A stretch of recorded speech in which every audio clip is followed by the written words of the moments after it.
Hello everyone, my name is Shikha Malhotra from Department of Commerce. Today we will be talking about non-performing assets. It is part of the subject Banking Institutions of India.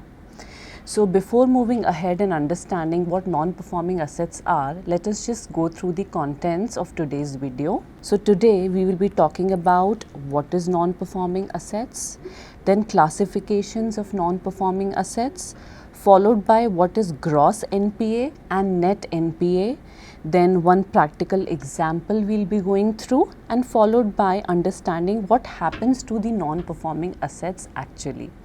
So I think we are clear with the contents. Let's move ahead. So what is NPA? It is one of the very commonly used terms in banking language, and currently it is one of the biggest problems also which the banks in India, both private and government banks, are facing. So let's try to understand what NPAs are. NPA means non-performing assets. So basically it is a loan or advance for which either the principal or the interest amount remains unpaid for over a period of 90 days. That means for a period of 90 days there has been no activity in terms of receiving the interest amount or principal amount on the particular loan account. Now, bank has classified further the NPAs into three types. One is substandard assets, doubtful assets, and loss assets. Okay, so before moving to the substandard, doubtful, and loss assets, I would like to reiterate NPA means 90 days of non-payment.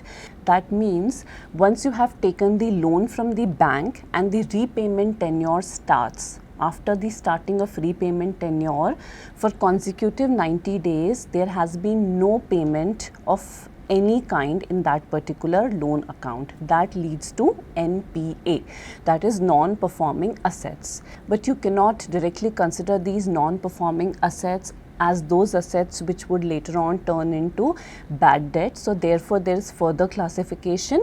So let's go through the classification once. So first is substandard assets. So substandard assets are basically those assets, those loan accounts which have remained NPA for a period of 12 months or at least equal to 12 months. Okay, so substandard asset means there has been no activity in the NPA account. NPA, an account turns into NPA when there is non-repayment activity within a period of 90 days. After 90 days till the period of 12 months, there has been no activity in terms of receiving money in the loan account by the bank. That particular account would be termed as substandard asset. Moving forward, another is doubtful asset. An asset is classified as doubtful asset when the account, loan account, is under the category of NPA for more than 12 months. 12 months or more than 12 months, then it is categorized as doubtful assets. Doubtful means there are lesser chances of now receiving the money under that particular loan account. And third is the loss assets. So loss assets means a asset is considered loss asset when it is uncollectible or has very little value. A time comes when a particular account is termed as an account wherein no money can be collected further from that particular loan account. So it is termed as uncollectible account, and now it has really little value in terms of continuing it as a bankable asset. It is not suggested that it should furthermore be considered under the category of asset anymore. That is the time when the NPA account is said to be a loss asset. Okay, so I hope you are able to understand all the three types of NPAs, that is substandard, doubtful, and loss assets. Substandard is equal to 12 months, doubtful is more than 12 months, and loss asset is when the time period is more than 12 months, but then the chances of receiving the money has become very, very low, and it comes under the category of uncollectible. And now it is actually the time wherein the bank needs to decide that should this account be carried forward to be under the category of asset or not. Now let's talk about two other important terminologies. One is gross NPA and the other is net NPA. Okay, so I'll be telling you some formulas also, and we'll be trying to do one practical question also related to net NPA. Okay, so what is gross NPA ratio? So gross NPA, that is gross non-performing asset. How it is calculated? The formula is total gross NPAs upon total assets. So one has to understand what total gross NPAs means. So total gross NPA means basically the accounts which has been classified as non-performing assets for a period of 90 days. So all those particular accounts would come under the category of total gross NPAs. And next is total assets. So total assets are what? All the kinds of assets which are there with the bank. So it has NPAs also, it has different loans, cash and investments also.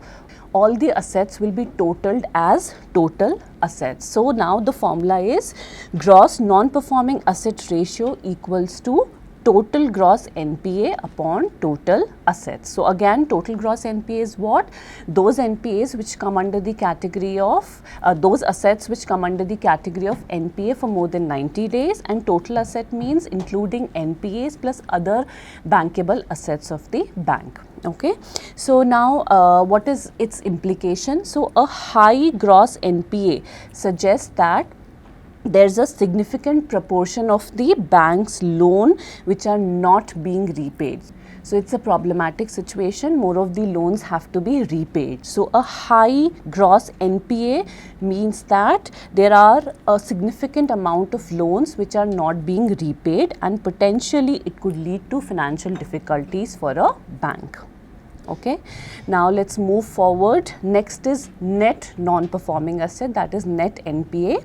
Now this net NPA is actually a measure of the actual losses which the bank is incurring on the non-performing assets. So if you would look at the balance sheets of these banks, one of the huge losses these banks are incurring in terms of NPAs.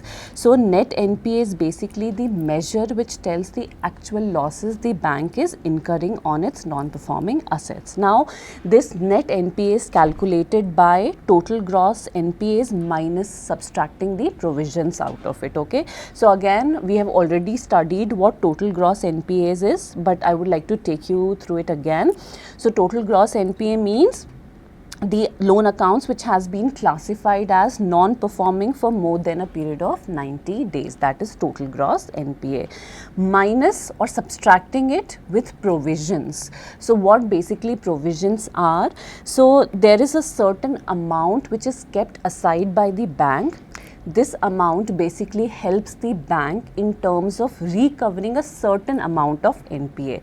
So they keep certain amount aside, term it as provision, wherein any kind of unforeseen situation or circumstances like NPAs, huge surge of NPAs would come, and these provisions would help in easing out the situation at that point in time. So therefore, net non-performing assets formula is total gross NPA minus provision. Okay, so again a high net NPA indicates that a bank has incurred huge losses on the non-performing assets.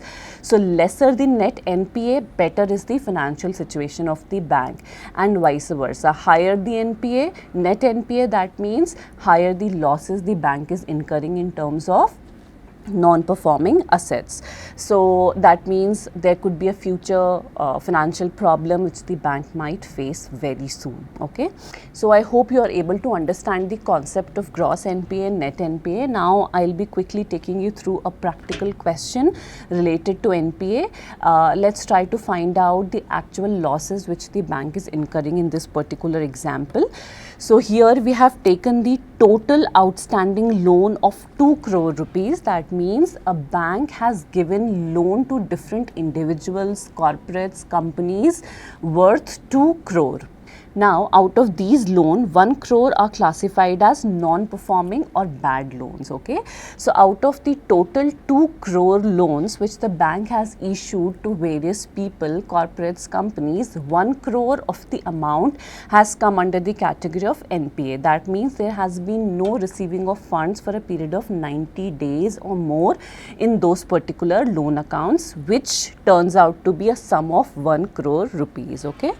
Now, there are also some provisions which are made by the bank. So, in this case, the provision which the bank has made is that of 20 lakh against the non-performing assets. So, if in case something happens or there is a surge in the non-performing assets, one has to make certain provisions in order to lesser down the losses which the bank is incurring because of NPA. So, in that case, the provision this particular bank has taken up as 20 lakh rupees. Okay. Now, we need to find out the net NPA. So, we have total outstanding loan of 2 crore rupees, we have gross NPA of 1 crore and provision of 20 lakh. So, let me take you through the formula of net non-performing asset. The formula is total gross NPA minus provision. Okay. So, it's total gross NPA, which in our case is 1 crore rupees minus provision.